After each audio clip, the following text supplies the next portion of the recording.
Selanjutnya kita akan langsung masuk ke pembahasan ketiga yang akan disampaikan oleh Teh Indri. Kepada Teh Indri, dipersilahkan. Baik, terima kasih buat Kang Ilman atas waktunya. Sebelumnya saya ucapkan terima kasih buat teman-teman semua, khususnya buat dosen pengampu kita, Bapak Dr. Haji Aib Kusnawan, SAG MAG, kemudian Bapak Sugandi Miharja, SAG MPD, PhD. Dalam kesempatan kali ini, saya akan membahas tentang sebuah jurnal.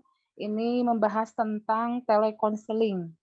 Untuk selanjutnya, telekonseling ini adalah konseling jarak jauh. Untuk sumbernya di sini adalah ada Ekwatora, kemudian Rahmayanti, Jarodi, kemudian Mulyati.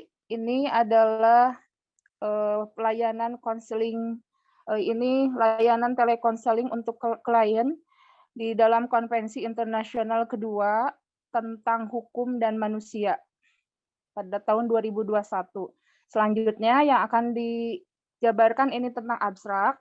Jadi dalam pembahasan yang akan diuraikan ini, selain tadi tentang sumber, ada abstrak, ada keyword, kata kunci, research, introduction, research, hasil, atau dan conclusion. Itu adalah kesimpulan. Nah, untuk abstrak ini sendiri, apa sih abstraknya di dalam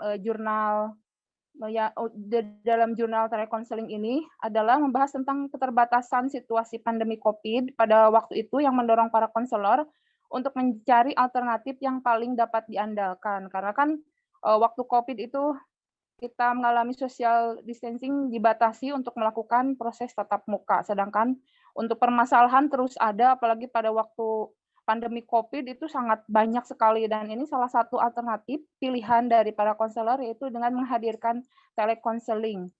Media sosial menjadi salah satu alternatif bimbingan dan konseling yang paling memungkinkan digunakan adalah berbasis online. Karena dengan online jarak jauh itu bisa diatasi, tidak harus bertatap muka dan permasalahan bisa tetap diselesaikan.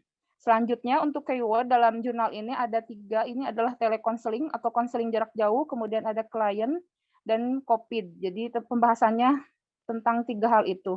Kemudian untuk riset metodologi dalam jurnal ini, peneliti menggunakan pendekatan kualitatif. Tujuannya adalah untuk memberikan gambaran tentang penerapan konseling jarak jauh sebagai layanan yang dapat dijadikan sebagai model pemberian terapi kepada klien tanpa harus bertatap muka. Nah, dalam penelitian ini, peneliti mengumpulkan data dilakukan dengan 3 cara. Yang pertama itu observasi kepada klien, jadi dilakukan observasi terlebih dahulu, kemudian wawancara dengan klien, dan sumber data lainnya yang berupa dokumentasi. Baik itu melalui record ataupun dari data-data isi-isi dari klien itu sendiri. Teknik analisis data yang digunakan dalam penelitian ini adalah model triangulasi, di mana model ini adalah sebagai langkah pengambilan data untuk memilih, membuang, dan mengorganisasikan, meramalkan, dan mengategorikan data. Nah, dengan teknik ini sehingga bisa membantu untuk proses telekonseling. Selanjutnya, untuk introduction, purpose, dan objektif atau pendahuluan dan maksud dan tujuan dari artikel ini. Tujuan dari penelitian ini adalah untuk mengetahui sejauh mana layanan telekonseling atau konseling jarak jauh yang dapat menjadi alternatif dalam upaya dalam penyediaan konselor pemasyarakatan bagi klien pada masa pandemi.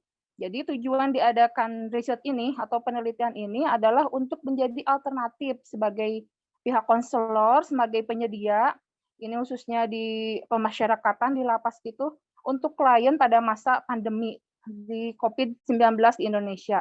Selanjutnya, untuk result di sini adalah hasil.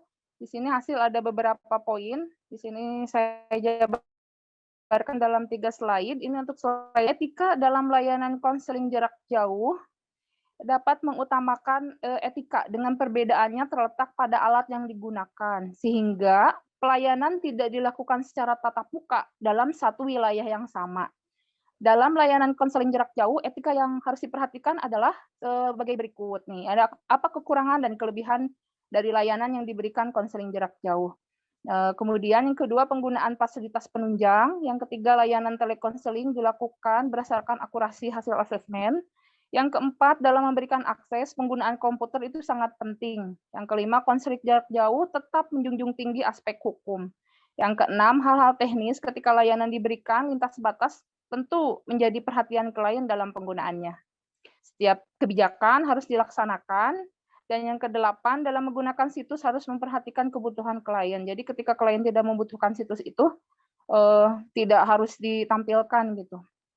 Kemudian selanjutnya, ini untuk poin yang kedua, pentingnya layanan konseling jarak jauh di masa pandemi COVID-19. Ini adalah berawal dari pemerintah Indonesia yang mengeluarkan keputusan Presiden nomor 7 tahun 2020 terkait masa tanggap pada tanggal 17 Maret 2020. Kondisi ini mendorong Direktorat Pemasyarakatan, dalam hal ini Balai Pemasyarakatan, harus tetap memberikan pelayanan kepada klien untuk memberikan pelayanan bimbingan non tatap muka, sehingga dengan kondisi ini layanan bimbingan jarak jauh di masa COVID itu tetap penting sebagai media layanan konseling yang diberikan oleh Balai Kemasyarakatan kepada klien, khususnya warga binaan. Pada masa COVID-19, layanan non tatap muka atau layanan jarak jauh digunakan untuk memberikan bimbingan konseling kepada klien pemasyarakatan. Selanjutnya, di sini untuk layanan konseling jarak jauh, tahap persiapan. Nah, tahapan persiapan untuk konseling jarak jauh ini ada 3. Yang pertama, ini layanan konseling jarak jauh berhasil ditandai dengan klien menjalani kehidupan sehari-hari yang efektif. Jadi dikatakan konseling jarak jauh ini berhasil ketika klien tetap bisa menjalani sehari-harinya dengan efektif. Ketika misalkan tetap ada konseling jarak jauh, tapi sehari-harinya klien itu tidak efektif, berarti itu dinyatakan gagal atau tidak berhasil. Yang kedua, layanan konseling jarak jauh akan dilakukan pada proses layanan berikutnya. Dan yang ketiga, klien dipindahkan ke konselor atau ahli yang lain. Ini ketika untuk proses 1 itu gagal, misalkan layanan konseling jarak jauh akan dilanjutkan pada proses layanan lainnya. Nah, ketika masih tidak bisa dilakukan, berarti harus ada tahap ketiga, yaitu dipindahkan ke konselor lain atau ke ahli lain, misalkan ke psikolog atau ke psikiater. Ketika tidak mampu, dia dalam sehari-harinya menjalani kehidupan yang lebih efektif. Nah, ini untuk yang terakhir di sini adalah conclusion atau kesimpulan. Jadi pada masa COVID-19 ini tidak menjadi kendala dalam memberikan layanan konseling kepada klien pemasyarakatan. Telekonseling atau konseling jarak jauh dapat menggantikan layanan tatap muka. Adapun media yang digunakan dalam pelaksanaan konseling jarak jauh seperti video conference, kemudian WhatsApp Messenger, Instant Messenger, Telegram, Instagram, dan masih banyak yang lainnya. Dan ini masih tetap digunakan sampai sekarang gitu sebagai suatu perkembangan teknologi, baik itu istilahnya pada waktu itu COVID karena kebutuhannya COVID, dan sekarang walaupun sudah tidak COVID, kebutuhan itu tetap dibutuhkan gitu. Bagaimana kita juga termasuk istilahnya menggunakan kemajuan dari teknologi itu sendiri, sehingga media yang dipilih berdasarkan karakteristik dan kemampuan klien. Jadi ketika kliennya tidak mampu misalkan menggunakan jadi disesuaikan untuk proses telekonseling ini, media apa yang pas dengan kebutuhan atau dengan kemampuan dari klien itu sendiri. Tahap pelaksanaan layanan bimbingan konseling meliputi tahapan persiapan dan juga tahapan proses layanan. Ini untuk di dalam jurnal telekonseling, ini secara garis besarnya, saya hanya menjabarkan poin-poinnya. Untuk kelemahannya dari jurnal ini, di sini tidak ada diskusinya tidak muncul, sehingga itu kelemahannya. Tapi kalau secara garis besar dari sumber source-nya, kemudian abstraknya, keyword research, introduction, research, dan conclusion itu ada gitu. Mohon maaf sebelumnya, ini untuk pemaparannya jika ada kekurangan, itu untuk lebihnya semata-mata dari Allah dan kurangnya semata-mata dari saya. Saya kembalikan kepada moderator.